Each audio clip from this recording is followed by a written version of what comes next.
Habang tinitiis ni Chrysis ang pananakit ng kanyang katawan ay naalala niya ang pag-uusap nila ni Apollo.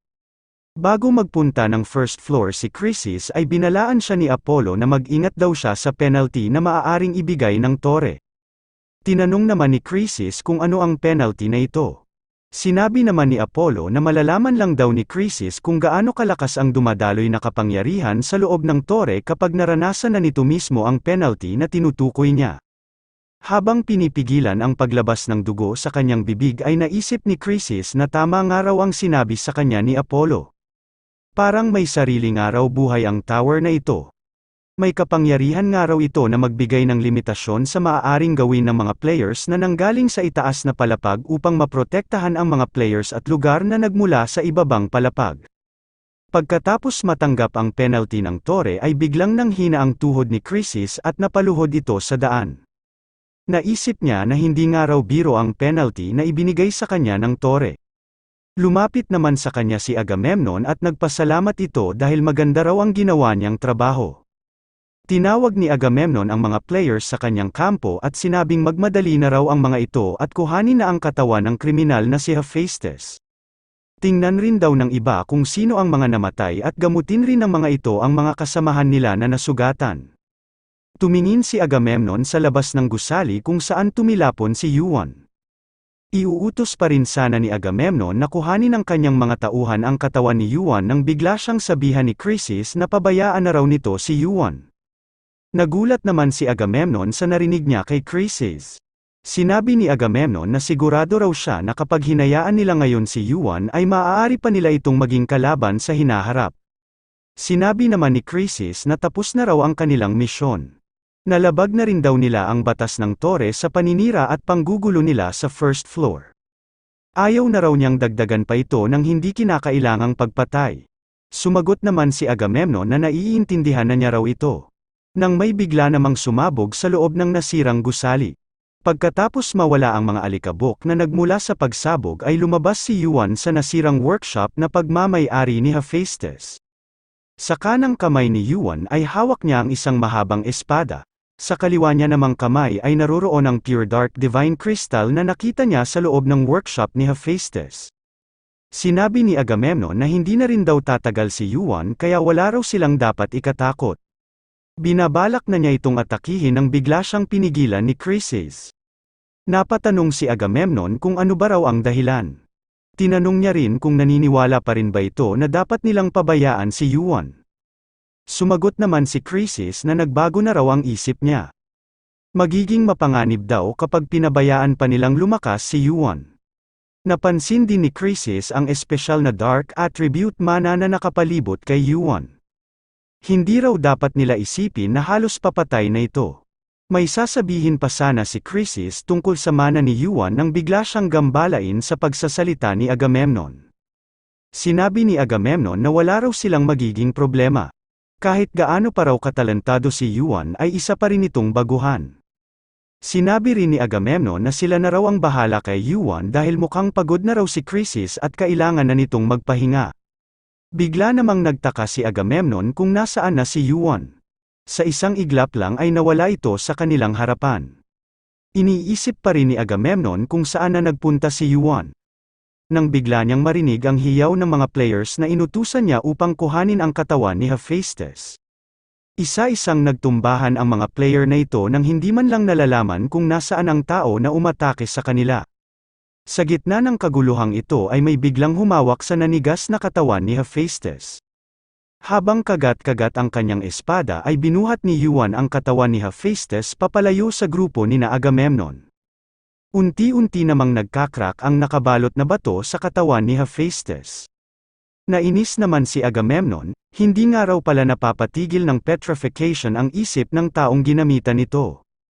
Mukhang malapit na nga raw mawala ang epekto nito.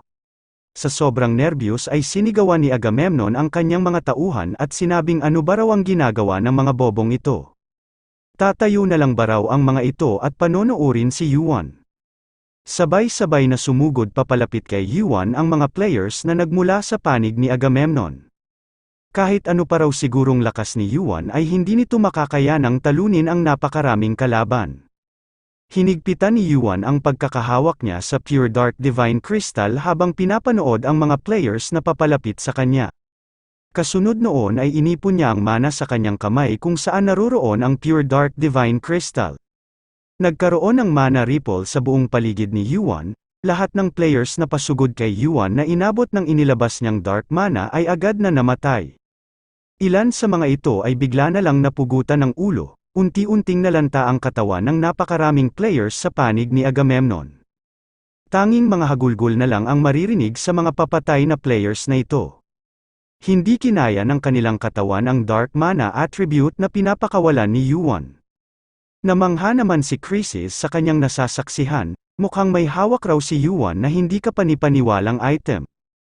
Talagang nagdala nga raw ang tower ng isang halimaw sa loob nito. Hindi naman inasahan ni Agamemnon ang ginawang reaksyon ni Krisis. Sinabi niya ng may paggalang na hindi raw ito ang oras para mamangha si Krisis. Sumagot naman si Krisis ng ano ba raw ang problema. Hindi ba raw sinabi kanina ni Agamemnon na magpahinga na raw siya at sila na raw ang bahala. Sinabi rin ni Krisis na simula umpisa ay ang layunin niya lang daw ay pigilan si Hephaestus sa mga gagawin nito. Napatanong naman si Agamemnon kung seryoso ba raw si Krisis sa mga sinasabi nito. Natawa naman si Krisis sa itsura ng mukha ni Agamemnon, sinabihan niya ito na wag raw itong mag-alala. Kahit nahihirapang tumayo ay pinilit pa rin ito ni Krisis. Sinabi ni Krisis kay Agamemnon na may gusto pa daw siyang makita sa labanang ito. Sinugod ni Yuan ang mga players na malayo sa kanya. Agad niya itong pinagpapatay gamit ang kanyang espada. Nagatrasa naman ang ibang players sa paglapit ni Yuan sa takot na baka magaya sila sa mga kasamahan nila na nalanta ang katawan. Habang nakikipaglaban ay napansin ni Yuan na papalapit na rin sa kanya ang ranker na si Krisis. Nag-ipon siya agad ng mana sa kamay na may hawak ng Pure Dark Divine Crystal. Pagkasnap niya ng kanyang daliri ay nabalot ng apoy na may halong dark mana ang buong paligid ni Yuan. Agad na nag-atrasan ang napakaraming players papalayo sa apoy na ginawa ni Yuan. Tanging si Krisis lang ang hindi huminto at nagpatuloy sa paglapit kay Yuan. Habang hinahawi ang mga apoy sa kanyang dinaraanan ay naisip ni Krisis na kamangha-mangha nga raw si Yuan. Nagagawa raw nitong makontrol ng halinhinan ang mana ng dalawang magkaibang attribute. Kahit nga raw mga ranker ay nahihirapan itong gawin. Napaisip rin si Krisis kung paano raw kaya kapag napasali si Yuan sa puwersa ng Olympus. Mas lalo lang daw siguro itong magniningning na parang hiyas. Nagtanong si Krisis kung Yuan nga raw ba ang pangalan ng ating bida. Inalok niya rin ito na sumapi sa kanila, kung item lang daw ang gusto ni Yuan ay ipinapangako raw niya na bibigyan niya raw ito ng item na mas hihigit pa sa kinumisyon nito sa kriminal na si Hephaestus. Sumagot naman si Yuan na hindi raw iyon ang layunin niya sa pagtulong kay Hephaestus. Sinabi rin ni Yuan na naibigay na raw niya kay Agamemnon ang sagot niya sa tanong ni Krisis. Sinabi naman ni Krisis na ibig sabihin ba raw noon ay tinanggihan ito ni Yuan, sayang naman daw. Naglabas na rin ng kanyang apoy si Krisis at nilamon ang apoy na nasa paligid niya. Nahati sa dalawang kulay ang apoy sa lugar na kinatatayuan ni Yuan at Krisis. Dark flames mula kay Yuan at red flames naman mula kay Krisis. Napansin ni Yuan na may natanggap ulit na penalty si Krisis sa paglaban nito sa kanya. Tinanong niya ito kung makakayanan pa ba raw nitong makipaglaban. Napangiti naman si Krisis at sumagot kay Yuan na hindi niya raw naisip na maririnig niya sa isang baguhang player ang mga salitang yon. Habang nakikipaglaban kay Yuan ay naisip ni Krisis na pagdaan daw ng 100 taon ay maibabahagi niya raw ng may pagmamalaki ang pangyayaring ito.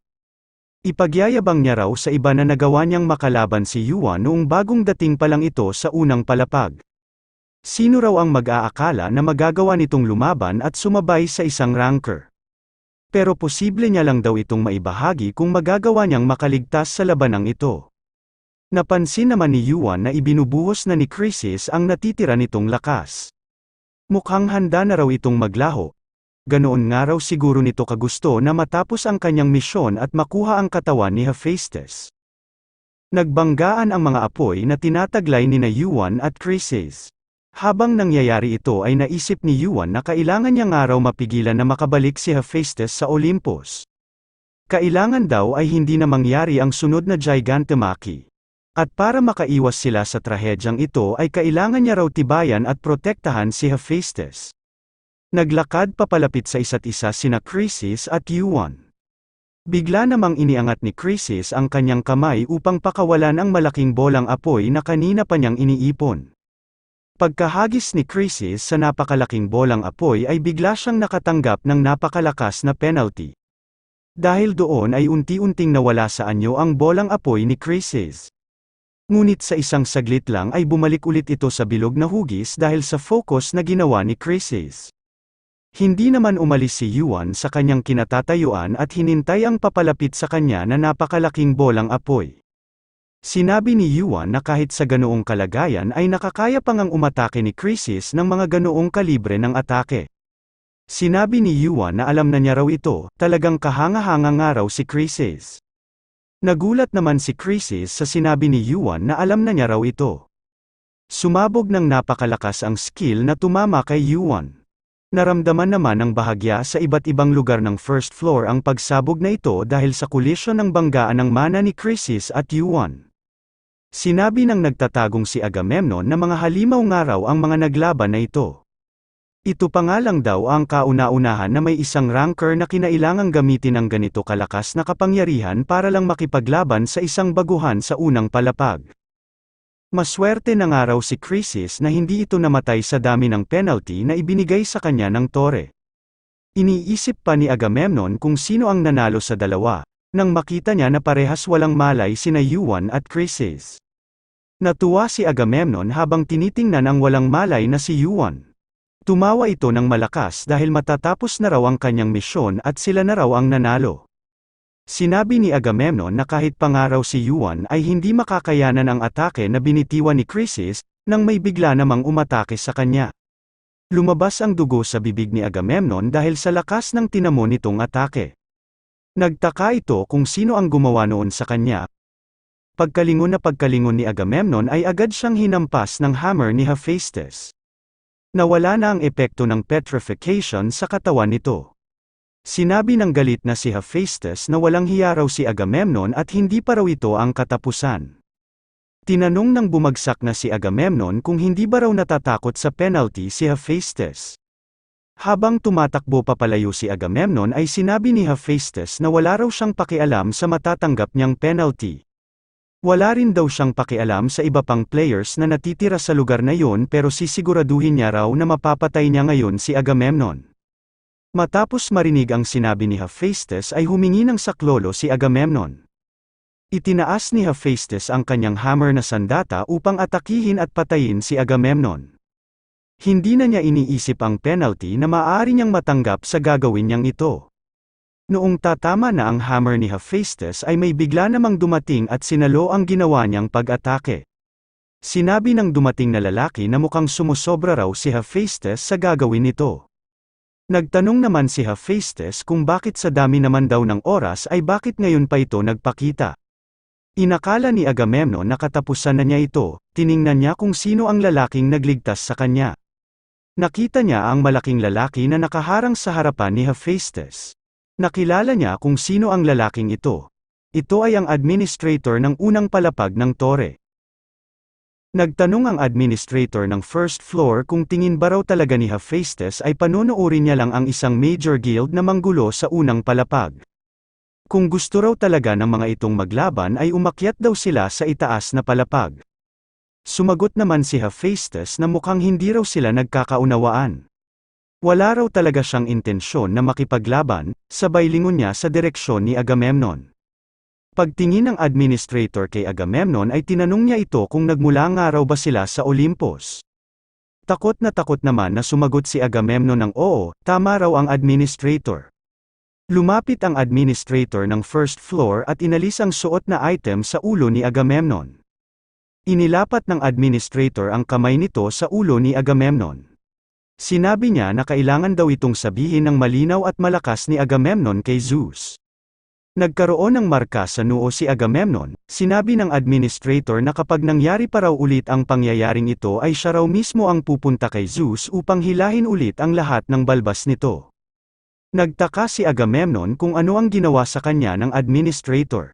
Sinabi naman ng administrator na kailangan daw iparating ni Agamemnon kay Zeus ang lahat ng sinabi niya.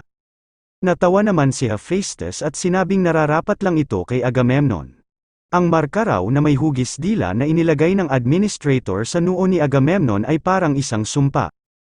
Kailangan daw nitong iparating ng eksakto kay Zeus ang lahat ng sinabi ng administrator.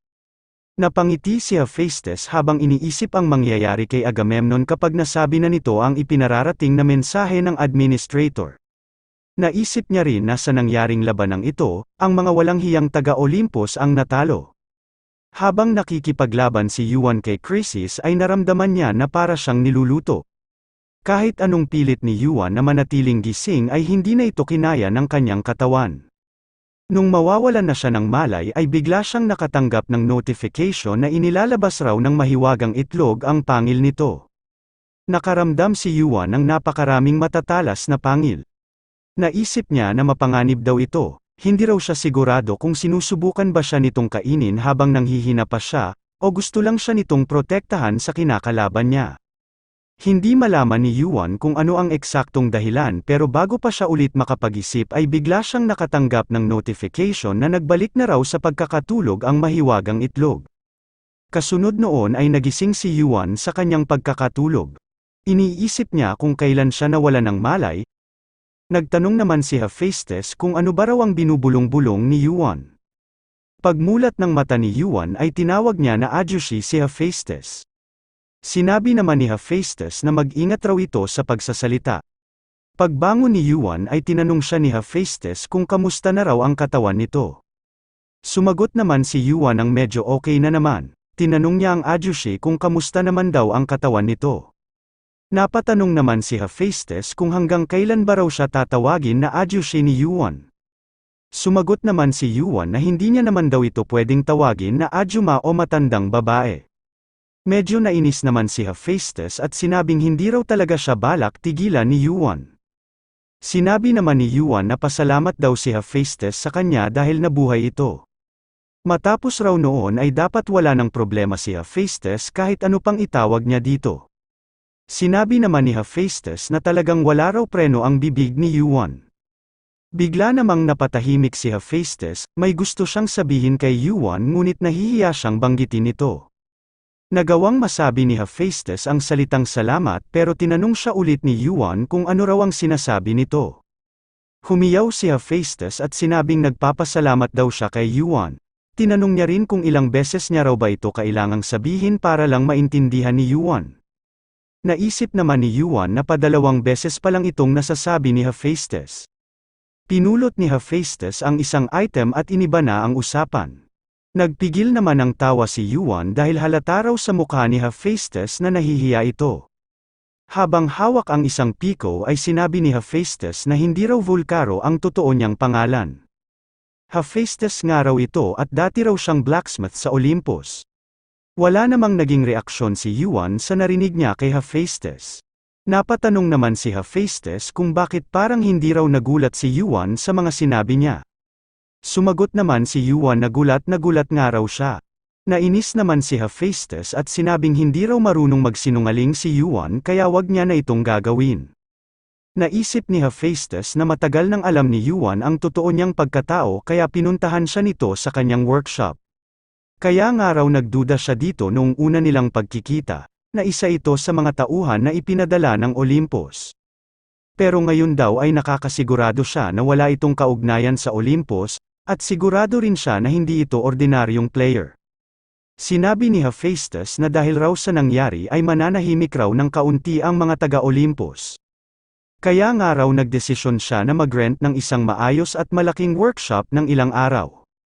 Sinabi ni Hephaestus na siya raw ang tipo ng tao na nagbabayad ng 10 beses sa ginawa sa kanya, tulong man daw ito o atraso. Maghintay lang daw si Yuan ng ilang araw, ipaggagawa niya raw ito ng pinakamahusay na espada. Napangiti naman si Yuan sa sinabi sa kanya ni Hephaestus, naisip niya na ganoong-ganoon pa rin ito. Tumayo si Yuan at sinabing naiintindihan niya raw ito. Naisip niya rin na kapag natapos ng magawa ang bago niyang espada ay mag-uumpisa na rin siyang umakyat ng tore. Lumapit si Yuan kay Hephaestus at sinabing aasahan niya raw ito. Nagalit naman si Hephaestus kay Yuan at sinabing bago raw ang lahat, magpunta raw muna si Yuan ng ospital. Sa ilalim ng maaliwalas na kalangitan ay makikita si Yuan na nanghahunting ng mga naglalakihang unggoy na halimaw. Nainis naman si Yuan dahil hinintunan ng mga unggoy na halimaw ang pag-atake sa kanya at agad na nagtakbuhan papalayo upang makatakas. Mukhang maayos na raw ang pakiramdam niya at nakakagalaw na raw siya ng maayos matapos humiga sa loob ng ospital ng isang buong araw. Inaasahan niya raw noon na makakalaban niya ang Olympus pagkatapos niyang makaakyat ng ika-10 palapag. Napaaga raw masyado ang mga plano niya, pero may maganda rin naman daw itong naging bunga. Hindi raw makakagalaw ang mga taga-Olympus sa loob ng first floor ng ilang taon dahil sa pagbabantay ng administrator. Nagkaroon rin daw siya ng relasyon kay Hephaestus na kagaya ng relasyon nila sa pinanggalingan niyang panahon. Kaya mas mapapabilis na raw ang pagkuha at paggawa ng kanyang mga items. At ang higit pa raw sa lahat ay hindi nakuha ng Olympus si Hephaestus, at dahil doon ay hindi mag-uumpisa ang pangalawang Gigantomachy. Pinagmasdan ni Yuan ang kulay itim na gem sa kanyang kamay. Mukhang mahirap pa rin daw gamitin ang Dark Divine Crystal na ito. Ang kapangyarihan daw na inilalabas nito ay iba kumpara sa Helm of Invisibility na ginagamit noon ni Hades. Siguro nga raw ay nakadepende pa rin ito sa lakas na taglay ng gumagamit. May 3 pagbabago raw na napansin si Yuan pagkatapos ng refinement ng kanyang kristal.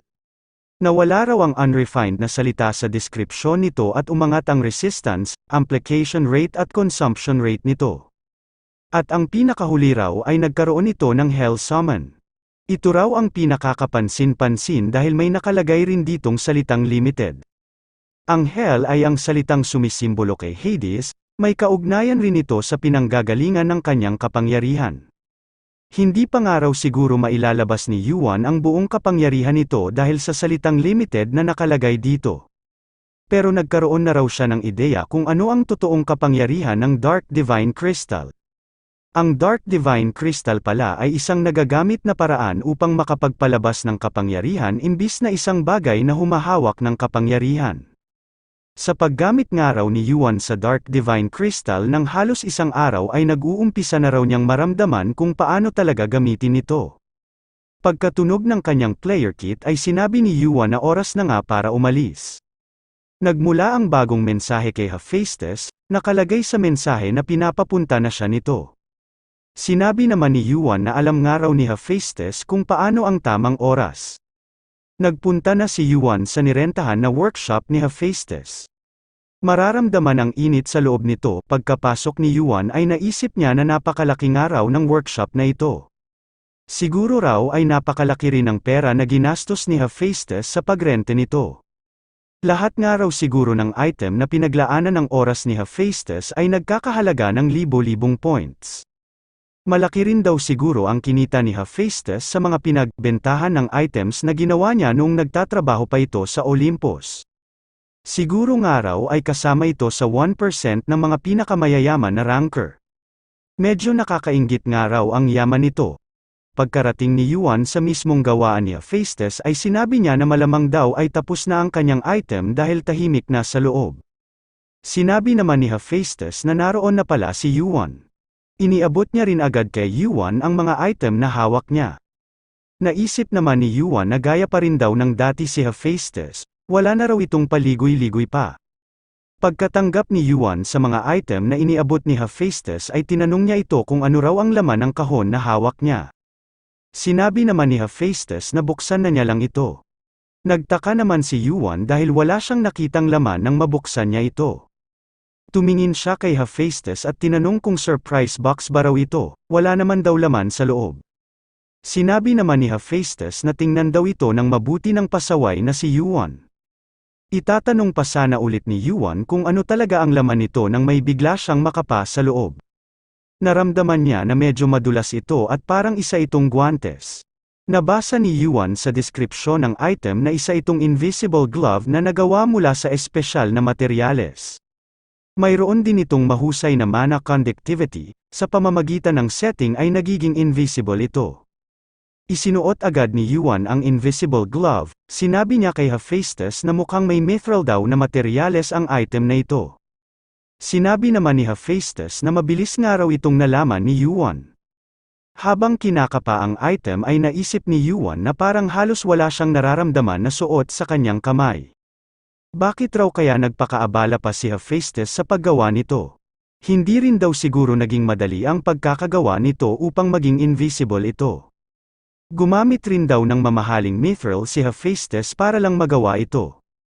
Sa pagpapatuloy ng pagkapa ni Yuan sa kanyang kamay ay may bigla siyang napansin sa invisible glove. May uka sa gitna ang item na ito. Agad namang inilagay ni Yuan ang pure dark divine crystal sa uka nito. Kumapit ito sa invisible glove at nagpalabas ng maitim na liwanag. Sinabi naman ng nahihiyang si Hephaestus na hindi niya na raw siguro kailangang ipaliwanag kay Yuan kung paano niya ito gagamitin. Minadali na raw niya ang paggawa nito dahil wala raw siyang sapat na oras at materyales, kaya gamitin raw ito ni Yuan kung saan niya gustuhin. Natuwa naman si Yuan sa item na natanggap niya, naisip niya na siguro raw ay napansin ni Hephaestus na hindi niya maibuka ang isa niyang kamay habang nakikipaglaban dahil sa hawak niyang pure dark divine crystal. Sinabi ni Yuan na gagamitin niya raw ito ng maayos. Sinabi naman ni Hephaestus na saka na lang daw ito sabihin ni Yuan kapag nakita na niya ang kanyang espada. Pagkaalis ni Yuan sa nakabalot na tela ay nakita niya ang isang espada na may itim na kaluban. Kagaya nga raw ng well-sharpened sword ang haba at laki nito. Hinugot ni Yuan sa kaluban ang bago niyang espada. Naisip niya na wala nga raw ni isang kapintasan ang espadang ito.